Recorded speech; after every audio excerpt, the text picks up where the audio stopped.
জড়বাদী মানুষ নিত্য বিভ্রান্ত বোধ করতে থাকে। যখন বাতাস নানা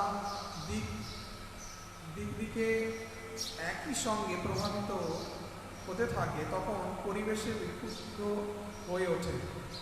ঠিক সেইভাবেই যদি মন নিত্যই জড়জাগতিক বস্তুর দ্বারা আকৃষ্ট বিরক্ত বোধ করতে থাকে তবে তখন এমনই মানসিক বিক্ষোভ জাগে যে পরম তত্ত্বের চিন্তা করা অসম্ভব হয়ে ওঠে। অতএব প্রবাহমান বাতাস থেকে মানুষের শিক্ষা গ্রহণ করা উচিত কিভাবে জড় জগতের সর্বত্র নিরাসক্ত হয়ে বিচরণ করতে হয়। হরে কৃষ্ণ। তো এখানে এই নির্দিষ্ট শ্লোকের তাৎপর্য এতটাই সুন্দর প্রাণোজ্জ্বল, যেখানে এটাকে শ্রবণ মাত্রই আমরা প্রত্যেকে বুঝতে পেরে যাচ্ছি যে এই শ্লোকের মধ্যে কি বর্ণনা করা হয়েছে। তো যেখানে ভগবান শ্রীকৃষ্ণ তিনি চিন্তন করছেন যে তিনি অপ্রকট হবেন এবং তার আগে তিনি উদ্ধবকে কিছু শ্রেষ্ঠ জ্ঞান প্রদান করছেন। তো ভগবান শ্রীকৃষ্ণ তিনি উদ্ধবকে যা জ্ঞান প্রদান করেছেন তার মধ্যে অন্যতম শ্রেষ্ঠ একটা পর্যায় শ্রীমদ্ ভাগবতমের হচ্ছে 24 গুরুতত্ত্ব, যাকে আমাদের বড় বড় আচার্যবর্গ সনাতন গোস্বামী, রূপ গোস্বামী থেকে শুরু করে আমাদের বিশ্বনাথ চক্রবর্তী ঠাকুর থেকে শুরু করে আচার্যরা অত্যন্ত গুরুত্ব দিয়েছেন এবং এই অবধূত ব্রাহ্মণ যে 24 জন গুরুকে গ্রহণ করেছে, তো সেই 24 জন গুরুর প্রত্যেকটি গুরু থেকে যে শিক্ষাকে তিনি গ্রহণ করেছিলেন তাকে খুবই গুরুত্ব দিয়ে আমাদেরকে জীবনের শিক্ষা গ্রহণ করতে আচার্যরা উপদেশ প্রদান করেছেন। তো যেটাকে ইংরেজিতে বলা হয় অ্যালিগরি, অর্থাৎ বাংলায় যেখানে রূপক ধর্মীভাবে কোনো বিষয়ের উদাহরণ দ্বারা অত্যন্ত গুপ্ত এবং মূল্যবান মেসেজ দিয়ে দেওয়া হয়। তো সেটা এখানে ভগবান শ্রীকৃষ্ণ তিনি উদ্ধবকে প্রদান করছেন, যাতে উদ্ধব অত্যন্ত অনায়াসে জাগতিক আসক্তি থেকে রহিত হয়ে যায় এবং সর্বোপরি সর্ব বিষয়কে ত্যাগ করে তিনি শুধুমাত্র ভগবানের ভগবতী মার্গে অনুশীলন হয়ে তাকে প্রাপ্ত করেন এবং তার ধামে ফিরে যান। তো যদিও উদ্ধব হচ্ছে বিদগ্ধ পণ্ডিত, তিনি সর্বকিছু জ্ঞাতা, তিনি সর্বোপরি ভক্তির মার্গে অত্যন্ত উচ্চ স্তরের ভক্ত, তবুও তাকে মাধ্যম করে ভগবান শ্রীকৃষ্ণ এখানে কী করছেন, সমস্ত জগতের জীবকে শিক্ষা প্রদান করছেন। যেরূপভাবে ভগবান শ্রীকৃষ্ণ অর্জুনকে দিব্য জ্ঞান প্রদান করেছিলেন এবং অর্জুনের দ্বারা জগৎকে উত্তীর্ণ করেছিলেন। তো এখানে উদ্ধবকে ভগবান শ্রীকৃষ্ণ এক কাহিনী বলছেন যে তুমি কৃপাপূর্বক ধ্যানপূর্বক এই কাহিনীকে শোনো, যেখানে নিজাতি পুত্র যদু তিনি পরিভ্রমণ করছিলেন। ইতিমধ্যে তিনি দেখেন এক অবধূত ব্রাহ্মণ। তো সে ব্রাহ্মণ তাকে দেখতে কিরূপ, পাগল প্রায়, বাহ্যিক দৃষ্টিতে তাকে দেখে পাগল প্রায় লাগছিল, পাগলের মতো তিনি ছিলেন, অপরিচ্ছন্ন। এবং রাজা তিনি অত্যন্ত জ্ঞানী পুরুষ। তো তারা মহৎ ব্যক্তিদেরকে দর্শন করে তাদের বাহ্যিক উপস্থিতিকে দর্শন করেন না, তাদের অভ্যন্তরীণ যে দিব্য গুণাবলী রয়েছে তাকে দর্শন করতে পারে। এটা হচ্ছে অন্যতম শুদ্ধ ভক্তদের লক্ষণ। তারা কখনই কোনো ভক্তকে বাহ্যিক রূপে দর্শন করে তার দ্বারা কোনো সিদ্ধান্তে আসেন না, তারা তার অভ্যন্তরীণ গুণাবলী দর্শন করে। জগৎগুরু শিল প্রভুপাদ এই দৃষ্টান্ত আমাদের প্রদান করেছেন। তিনি অনেকবার অনেক হিপ্পিসদের যারা অযোগ্য, প্রভুপাদকে অনেকে ব্যক্ত করেছেন যে কোন দিক থেকে আপনি কি চিন্তা করছেন যে ভক্তি করার যোগ্য, এ তো অত্যন্ত পাপী দুরাচারী। প্রভুপাদের শিষ্য অনেক এরকমও ছিলেন যারা চোর ছিলেন, যারা প্রভুপাদেরই বস্তু চুরি করে নিয়ে চলে গেছেন, কিন্তু প্রভুপাদ তাদের কৃষ্ণ প্রেম প্রদান করেছেন। এমনও আছে প্রভুপাদের ভাগবত গীতা নিয়ে চুরি করে চলে গেছেন এবং পরবর্তীতে সেই ভাগবত গীতা প্রদান করতে এসেছেন এবং সে ভাগবত গীতার কিছু কথাও বললেন। অথচ সে শুধু চুরি করেনি, যেহেতু শুদ্ধ ভক্তের সংস্পর্শে থেকেছে তো তার দ্বারা সেও পবিত্র নির্মল হয়ে গেছে, পরবর্তীতে সেও শুদ্ধ ভক্তে পরিণত হয়েছে। তো প্রভুপাদ দেখতে পেতেন সাধারণ জীবের তাদের মতিগতি দেখে কখনোই তার উপর তিনি কোনো নিষ্কর্ষে আসতেন না, তিনি তাদের অভ্যন্তরীণ ভক্তিভাবকে দর্শন করতে পারতেন। তো যা আমরা খালি চোখে দেখতে পাবো না, সেইরকম বস্তুকে দর্শন করতে পারেন ভগবানের সে নিত্য সিদ্ধ পার্শ্বদ। তো তাদের কৃপার দ্বারা আমরা ভক্তি করার যোগ্য হই, কারণ আমাদের মধ্যে ভক্তির কোনো গুণাবলী নেই। কারণ তারা পরিলক্ষিত করেন যে না, আমাদের মধ্যে কোন শ্রেষ্ঠ গুণ রয়েছে এবং সেই অধিকার দিয়ে আমাদেরকে ভক্তির যোগ্য করেন। তো এখানে সেই যদু রাজা তিনি অবধূত ব্রাহ্মণকে দর্শন করে তার শ্রেষ্ঠ গুণাবলীকে পরিলক্ষিত করলেন এবং বললেন যে আপনি একজন উচ্চ শিক্ষিত পণ্ডিত এবং অপরূপ সৌন্দর্য আপনার দেহের, যদিও বাহ্যিক দৃষ্টিতে তাকে দেখে মনে হচ্ছিল না, তাকে সকলে পাগল বলে জানত। তো এত সুন্দর গুণাবলী আছে আপনার মধ্যে এবং আপনি কিছু বলছেন না কেন? আপনি নিজেকে মৌন করে রেখেছেন, দেখে মনে হচ্ছে আপনি জড়জগতের বিষয়ে আসক্তি থেকে নিজেকে রহিত করে রাখার প্রয়াস করছেন। ঠিক কিরূপ, যেমন বনে দাবা নল লেগে গেলে, আগুন ধরে গেলে সমস্ত বৃক্ষ জ্বলে যায়, তো তার মাঝখান থেকে এক শ্বেত হাতি সে যদি পালিয়ে আসে এবং গঙ্গার আশ্রয়কে গ্রহণ করে তো শুদ্ধ পবিত্রতা নিজের বজায় রাখে। তো সে গঙ্গার শুদ্ধতার মধ্যে থাকে, তাকে সেই বনের দাবাগ্নি যাতে সমস্ত পশু এবং জঙ্গল জ্বলে পুড়ে ছাড়খাড় হয়ে যাচ্ছে তার থেকে আপনি রহিত থাকেন। ঠিক সেইরূপ সেই হাতির মতো আপনি কি করেছেন, গঙ্গার মধ্যে উপস্থিত হয়ে গেছেন। তো কৃপাপূর্বক আপনার পরিচয় দেন এবং আপনি এ জগতে কিভাবে এত সুখে রয়েছেন। মানুষ জগতে শিক্ষা, ধন, সম্পত্তি, ঐশ্বর্য আদি বিষয় ভোগের জন্য দিবারাত্রি কার্য করে চলেছে, কিন্তু আপনার মধ্যে সর্বপ্রকারের শ্রেষ্ঠ গুণ থাকা সত্ত্বেও আপনি নিজেকে এক সাধারণ ব্যক্তির মতো পরিচয় দিচ্ছেন এবং এই জঙ্গলে রয়েছেন। আপনি পরিশ্রম করছেন না, কেন করছেন না? এবং তা না করেও আপনি জীবনে সুখী, কিভাবে তা সম্ভব? কৃপাপূর্বক তার সূত্র আমাকে বলুন, সে সুখের সূত্র, সেই সূত্রকে বর্ণনা করছেন যে এই অবধূত ব্রাহ্মণ।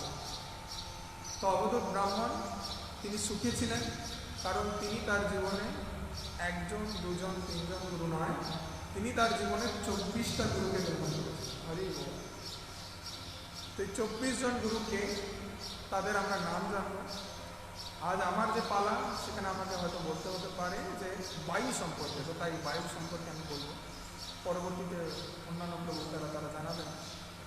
তো কাল যেভাবে আমরা শ্রীপাদ বিজয় প্রভুর কাছ থেকে জেনেছি পৃথিবী, তো 24 জন যে গুরু আছেন, তো 33 থেকে 35 নম্বর শ্লোকের বর্ণনা আছে, যেখানে সে অবধূত ব্রাহ্মণ ব্যক্ত করলেন যে আমি এই প্রকৃতি থেকে শিক্ষা গ্রহণ করেছি, আমাদের অন্তরস্বরূপে যে গুরু রয়েছে তার থেকে শিক্ষা গ্রহণ করেছি। তো সেই স্বরূপে 24 জন ব্যক্তিকে আমি দর্শন করেছি এবং তারা শিক্ষাকে গ্রহণ করে আমি আজ সুখী। তা হচ্ছে প্রথম পৃথিবী, পরবর্তী বাতাস, তারপর আকাশ, জল, আগুন, চন্দ্র, সূর্য, পায়রা, অজগর সর্প, সমুদ্র, পতঙ্গ, মৌমাছি, হাতি, মধু চোর, হরিণ, মাছ, পিঙ্গলা নামের এক বেশ্যা, কুরুর পাখি, শিশু, বালিকা, তীরন্দাজ, সাপ, মাকড়সা ও ভ্রমর। তো মধুকর বলতে যিনি মধুকে সংগ্রহ করেন, আর তীরন্দাজ বলতে বোঝাচ্ছে যে যিনি তীর তৈরি করেন, অস্ত্র আদি তৈরি করছেন, মাকড়সা ও ভ্রমর। তো এগুলি ছিল তার গুরু, এদের কাছ থেকে শিক্ষা গ্রহণ করেছে। তো আজকে আমরা দ্বিতীয় গুরু, প্রথম গুরু কে ছিল? পৃথিবী। পৃথিবী থেকে আমরা শিখি যে কিভাবে আমরা আমাদের মধ্যে ধৈর্য আনতে পারি, টলারেন্স, ধৈর্য, সহ্য ক্ষমতা নিজেদের মধ্যে আনতে পারি। পরবর্তী দ্বিতীয় গুরু হচ্ছে বায়ু। তো বায়ুর মধ্যে অত্যন্ত শ্রেষ্ঠ গুণাবলী রয়েছে। সেই গুণগুলিকে কিভাবে আমরা জানতে পারব? যেখানে বলছে যে বায়ুর মধ্যে দুটো বিষয় রয়েছে, একটা হচ্ছে বাহ্যিক, একটা হচ্ছে অভ্যন্তরীণ। বাহ্যিক বিষয় কি? বাহ্যিক হচ্ছে যে বায়ু প্রভাবিত হচ্ছে, যা বাতাস সর্বকিছুকে নিয়ন্ত্রিত করে রয়েছে, যার জন্য সর্বকিছু সুখময় সুন্দর হয়ে রয়েছে। আর এই বাতাস, এই বায়ুই আবার আমাদের প্রাণ বায়ু রূপে রয়েছে অভ্যন্তরীণ, যেটা হচ্ছে প্রাণ। তো এই বায়ু যদি না থাকে তাহলে আমাদের জীবের তাও জগতে প্রাণ থাকবে না। তো যেখানে এই বায়ু যখন সুন্দর জলপ্রপাত থেকে প্রভাবিত হয়, তখন কি করে? জলপ্রপাতের মধ্যে যে সূক্ষ্ম শীতল বাড়িকণা তাকে বয়ে নিয়ে যায়। তো সেই বাড়িকণাকে যখন বয়ে নিয়ে যায়, এর দ্বারা প্রবল গ্রীষ্মের উষ্ণতায় যখন জীব সন্ত্রস্ত হয়ে কষ্ট পায়, তো সেই বাড়িকণা তার অনুভূতির কাছে সংস্পর্শে বায়ু দ্বারা আসে, যাতে সে অত্যন্ত শীতল অনুভূতি করে, হৃদয়ের মধ্যে শান্তি অনুভূতি করে, অত্যন্ত সুন্দর লাগে। এই বায়ু যখন সুন্দর বাগানের থেকে, ফুলের বাগান থেকে আর গভীর জঙ্গলের ভিতর থেকে প্রভাবিত হয়, তো সেখানে সুন্দর সুন্দর পুষ্পের সুগন্ধ, ফলের সুগন্ধ সঙ্গে নিয়ে প্রবাহিত হতে থাকে। এর দ্বারা কি হয়? সেই সুগন্ধ যখন আমাদের নাকে আসে, আমাদের কাছে আসে, সেটা আমাদের হৃদয় অত্যন্ত আনন্দ প্রদান করে। আমরা পরিস্ফুটিত হয়ে যাই, রিফ্রেশড হয়ে যাই। আমরা মনে হয় যেন আবার কোনো স্নান করেছি, এত সুন্দর অনুভূতি আমাদের মধ্যে আসে। আবার এই বায়ুই যখন দাবাগ্নি লেগে যায়, তার যে আগুনের সূক্ষ্ম স্প্রিয়া কণা, তো সেই অগ্নি কণাকে নিয়ে যখন ধাবিত হয়, তো সেই সুন্দর জঙ্গলকেই পুরো জ্বালিয়ে ছারখার করে দিতে পারে। এবং এই বায়ুর মধ্যে যখন সে কোনো নোংরা, দুর্গন্ধময়, আবর্জনাপূর্ণ স্থান থেকে প্রবাহিত হয়, তো তার দুর্গন্ধকে ধারণ করে নিয়ে প্রভাবিত হতে থাকে। তো তখন কি হয়? তার দুর্গন্ধ আমাদের নাকে আসে, আমাদের কাছে আসে, এবং আমরা তত বিরক্ত হই, অসন্তুষ্ট হই, ভালো লাগে না। তো এই বায়ুর মধ্যে দেখুন কতগুলি বিষয় রয়েছে যেগুলিকে সে ধারণ করে নিয়ে ধাবিত হচ্ছে, কিন্তু বায়ুর যে গুণ সেটা কিন্তু কোনো মুহূর্তেই তার দ্বারা প্রভাবিত হচ্ছে না। এটা হচ্ছে সর্বোত্তম শ্রেষ্ঠ বিষয়, যেটাকে পরিলক্ষিত করা হয়েছে, যে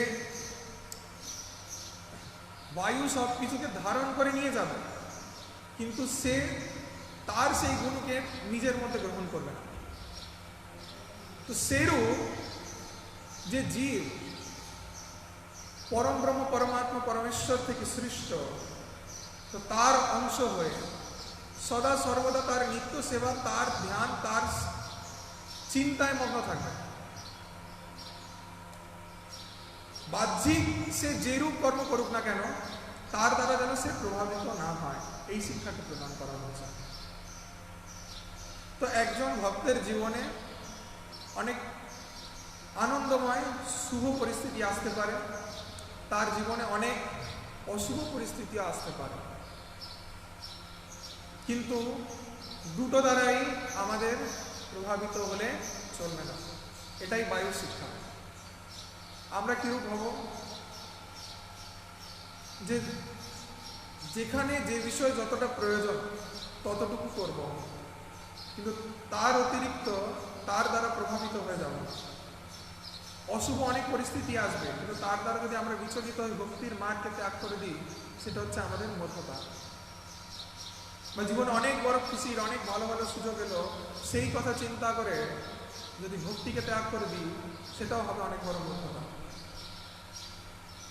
তো ভক্তির মার্গে আমাদের বিভিন্ন প্রকারের কঠিন পরিস্থিতি থাকে, তো তার দ্বারা ভক্তকে প্রভাবিত হলে চলবে না। অনেক বিষয় আসবে যেগুলো কিরূপ আবর্জনার মতো, অত্যন্ত দুর্গন্ধময়। তো কিছু ব্যক্তি আছে, তারা কি করবে, এগুলোকে ধারণ করে নিয়ে আসবে আমাদের কাছে, এবং সেগুলোকে যখন নেব, নিয়ে যদি আমরা ধরে রেখে দিই এবং তার দ্বারা প্রভাবিত হতে থাকি, তো আমরাও আবর্জনায় পরিণত হয়ে যাব। তার দ্বারা আমাদের প্রভাবিত হলে চলবে না। এবং যেখানে শুভ কিছু হলো, শুভ জীবনে ভক্তের অনেক কিছু হলো, আপনি হয়তো বলতে পারেন যে না ঠিক আছে প্রভু, একটা বিষয় বুঝলাম যে অশুভ বিষয় আসলে তাকে নেব না, তাকে গ্রহণ করবো না, তাকে ত্যাগ করব, কিন্তু শুভ বিষয় তো নিতেই পারি। এবার শুভ বিষয়টা কি, ভগবান ভক্তিতে ভক্তকে অনেক শ্রেষ্ঠ বিষয়ের উপহার পুরস্কার প্রদান করেন, কিন্তু তাকেও আমরা গ্রহণ করব না, আমরা নিজেদের আরো অযোগ্য বলে মনে করার প্রয়াস করব। যেখানে অনেক শ্রেষ্ঠত্ব, লাভ, পূজা, প্রতিষ্ঠা আমরা প্রাপ্ত করব, কিন্তু তার থেকে নিজেকে বিরত রাখতে হবে। তার দ্বারা প্রভাবিত হলে চলবে না, যে না এটা পাচ্ছি, এগুলো শ্রেষ্ঠত্ব, এগুলোকেই গ্রহণ করে রাখবো, খারাপগুলোকে বাদ দিই, ভালোগুলোকে নিয়ে নিই। এটা বাইরের অনেক মানুষের এরকম চিন্তা, অনেক দার্শনিকরা এরকম মতবাদ করে, সেটা ঠিক আছে, কিন্তু সেটা ভক্তির ক্ষেত্রে খাটে না। ভক্তের ক্ষেত্রে কি, সে পাপকে ধারণ করবে না, পুণ্যকে ধারণ করবে না, দুটো থেকে রহিত থাকবে। তো এই শুভ বিষয়, অশুভ বিষয়, প্রত্যেকটি মুহূর্ত, প্রত্যেকটি বিষয় থেকে আমাদের দূরে থাকতে হবে। পূর্ণরূপে কৃষ্ণময় হয়ে, কৃষ্ণ সচেতন হয়ে প্রত্যেক পদক্ষেপকে জীবনে নিতে হবে। আমি যদি ভক্ত সঙ্গ করছি, তার ফল আমার মধ্যে আসা উচিত, এবং তার দ্বারা আমি বাহ্যিক পরিস্থিতি থেকে নিজেকে রহিত রাখতে পারবো। যদি তা না হয়, তার অর্থ কি, যে আমি যথার্থ সাধু সঙ্গ করছি না। তো এখানে এই বিষয়ে ব্যক্ত করা হয়েছে যে অতীব কঠিন পরিস্থিতির মধ্যেও ভক্ত কিন্তু কখনোই ভীত, সন্ত্রস্ত বা উদ্বিগ্ন হয় না, এবং এই জড়জাগতিক ধ্যান, স্বাদ, শব্দ, স্পর্শ, অনুভূতি কোনোটাই তাকে প্রভাবিত করতে পারে, কারণ তার কাছে শ্রেষ্ঠ হচ্ছেন ভগবান, এবং তার কাছে শ্রেষ্ঠ ভগবানের ভক্ত। তো তাদের সেবা, তাদের কথা শ্রবণ এবং তাদের আদেশকে পালন করার দ্বারা কৃষ্ণের সন্তুষ্টি, সেটাই সর্বোপরি ভক্তের কাছে। তো বাহ্যিক কোনো পরিস্থিতি তাকে প্রভাবিত যেন না করে। তো ভক্তকে এই জড়জগতে বিভিন্ন রকম পরিস্থিতির মধ্যে দিয়ে যেতে হয়। যখন তিনি প্রচার করছেন, তো প্রচারের মধ্যে এখানে যে উদাহরণ বলা হয়েছে, যে সে হয়তো একটা সুন্দর গ্রামে প্রচার করছে, মনোরম পরিবেশ, সেখানে খুব সম্মান, লাভ, তাকে সকলে খুব পূজা অর্চনা করছে, সে খুব খুশি, বাহ এত সুন্দর, এরকম হলেই ভালো। কিন্তু হয়তো তাকে প্রচার কার্যের জন্য শহরে যেতে হলো, শহরে সেখানে মানুষ কেউ কাউকে সম্মান খুব কমই করার প্রয়াস করে, যে যার নিজের কাজে ব্যস্ত, সব বিরক্ত। প্রভুপাদও তিনিও তার গুরুদেরকে চিঠি লিখেছিলেন শুরুতেই, যে আমি যে শহরে এসেছি নিশ্চয়ই কৃষ্ণের কিছু না কিছু আছে, কিছু কার্য তবে এই অনুমানে নয় কেন আনিলে না হেন উগ্রস্থানে, যে এরকম উগ্রস্থানে কেন এনেছেন, যেখানে বাসুদেব কথা রুচি নহে সে প্রসন্ন। এরা কেউ বাসুদেবের কথায় রুচি রাখে না, প্রসন্ন নয়, খুশি নয়, যারা দিবারাত্রি পাপ কার্যের মধ্যে লিপ্ত হয়ে রয়েছে। তো এইরূপ ব্যক্তিদের, এদেরকে কি করে প্রচার করবো, এটা তো অত্যন্ত কঠিন। এবং যখনই প্রচার করতে যায় তখনই একের পর এক বাধা, কঠিন সমস্যা। তো তার দ্বারাও কিন্তু ভক্তকে প্রভাবিত হলে চলবে না। যেরকমভাবে সুখ সুবিধা পাচ্ছে তাতেও প্রভাবিত হয়ে গেলে চলবে না, তাহলে কি কৃষ্ণকে ভুলে যাবে এবং মায়ার প্রতি আসক্ত হয়ে যাবে। আর ওদিকে যদি জড়জাগতিক দুঃখ কষ্ট তার কথা চিন্তা করে বাপরে প্রচারের মধ্যে এত সমস্যা, ভগবানের ভক্তির মধ্যে এত সমস্যা, এর থেকে দূরে জাগতিক ব্যক্তিদের যাদের দেখছি তারা অনেক সুখে রয়েছে, তাহলে সেই কর্মটাই করি না কেন? অনেকের মধ্যে এই চিন্তা থাকে। আমরা দেখি যারা ভক্তির মধ্যে এসেছে তারা হয়তো অনেক কষ্ট পাচ্ছে, কিন্তু জাগতিক ব্যক্তি যারা হয়তো ভক্তি করছে না তারা অনেক সুখে রয়েছে, তাদের ঘর বাড়ি আরও অনেক ফেম বাড়ছে, সমৃদ্ধি হচ্ছে। তো তখন অনেক সময় চিন্তা আছে যে ভক্তি না করলে হয়তো ভালো হতো, তাহলে হয়তো এই ধরনের বস্তুগুলোকে, এই ধরনের বিষয়কে আমি প্রাপ্ত করতে পারতাম। কিন্তু যেখানে ভগবান কি করেন, যে তাদের ছোট ছোট যতটুকু স্বীকৃতি রয়েছে সবটা তাদেরকে প্রদান করে তাড়াতাড়ি তা শেষ করে দেয়, এরপর তাদেরকে তাদের পাপের ফল প্রদান করে তাদের নরকযাতনা করেন। কিন্তু ভক্তদের কি করেন, ভক্তদের তাদের কঠিন পরিস্থিতি দিয়ে তাড়াতাড়ি তাদের কর্মফলকে নাশ করে দেয় এবং তাদেরকে শ্রেষ্ঠ ফল প্রদান করে। কি নিজেকে প্রদান করে, নিজের সর্বোপরি ভক্তিকে প্রদান করেন ভক্তকে। তো এর থেকে শ্রেষ্ঠ উপহার কিছু হয় না। তো ভক্ত সেটা অনুভূতি করতে পারে। তো ভক্তের মধ্যে সেই বায়ুর মতো কি গুণ থাকার প্রয়োজন? এরকম শ্রেষ্ঠ গুণ, যেখানে সে যা কিছু নিয়ে যায়, দুর্গন্ধ নিয়ে যাক, সুগন্ধ নিয়ে যাক, জলের সেই শীতল বাড়িকণাকে বহন করে নিয়ে যাক, বা অন্যথা সে অগ্নি কণাকে ধারণ করে নিয়ে যাক, কিছু দ্বারাই সে প্রভাবিত হবে না। তার হৃদয়ে ভগবানের প্রতি যে শুদ্ধ ভক্তি প্রেম, সেটা যেন সদা সর্বদা পরিস্ফুটিত প্রজ্জ্বল হয়ে থাকে, সেটা যেন কোনোরূপভাবে বাহ্যিক পরিস্থিতি দ্বারা প্রভাবিত না হয়। এই শিক্ষাকে গ্রহণ করেছিলেন অবধূত ব্রাহ্মণ, এবং অবধূত ব্রাহ্মণের কাছ থেকে এই কথা যদুরাজ শুনে তিনি আশ্চর্য হয়ে যান। তাই বাহ্যিক জগতে যা কিছুই হচ্ছিল, তিনি যতই যোগ্যতা সম্পন্ন ছিলেন না কেন, তিনি তার সম্মান, পূজা, প্রতিষ্ঠা আদি যা যা বিষয় তিনি পাওয়ার যোগ্য, তিনি তাকে ধারণ করেননি অবধূত এই শিক্ষাটা। এবং তাকে তার রূপের জন্য পাগল প্রায় হয়ে এই কথা চিন্তা করে জগৎ যেভাবে নিন্দা করত, তার দ্বারাও তিনি প্রভাবিত হয়নি। জগতের বিষয়ে আসক্তি দ্বারাও তিনি প্রভাবিত হয়নি। তো ভালো মন্দ দুটো বিষয়ের মধ্যেই তিনি প্রভাবিত হন। তিনি স্থিতপূর্ব স্তরে শীতোষ্ণ স্থিত দুঃখদা ভাগমা পাইন স্থান থেকে তৎসভাগ। তো অর্জুনকে এই উপরে ভগবান প্রদান করেছেন যে স্থিতপূর্ব হতে হবে, যে কোনো পরিস্থিতির মধ্যে তার দ্বারা প্রভাবিত হলে আমাদের চলবে না। এই অবধূত ব্রাহ্মণ এই শিক্ষাকে গ্রহণ করছে। তো অবধূত ব্রাহ্মণও আমি সংক্ষিপ্ত বলে দিই যে ইনি কে। অবধূত ব্রাহ্মণ হচ্ছেন ভগবানের অবতার। তিনি তো সাক্ষাৎ অন্য কেউ নন, সাক্ষাৎ ভগবান, ভগবানই রূপে এসেছেন এবং এসে তিনি এই শিক্ষাকে প্রদান করছেন। তো অবধূত ব্রাহ্মণ হচ্ছেন অত্রি মুনি এবং সতী অনসূয়া সন্তান দত্তাত্রেয়। তিনি অবতীর্ণ হয়েছেন এই রূপে, ভাগবতমের এই বিষয়ে আসেন। তো তিনি এই অবধূত ব্রাহ্মণের বেশে রয়েছেন এবং এই কাহিনীর দ্বারা এত সুন্দর শিক্ষাকে প্রদান করছেন যদুরাজ। হরে কৃষ্ণ কৃষ্ণ কৃষ্ণ হরে হরে, হরে রাম রাম রাম হরে হরে, হরে কৃষ্ণ। জয় শ্রীমদ্ ভাগবতম কি জয়, ভাগবত মহাপুরাণ কি জয়। হরে কৃষ্ণ। আচ্ছা, একটা প্রশ্ন আছে।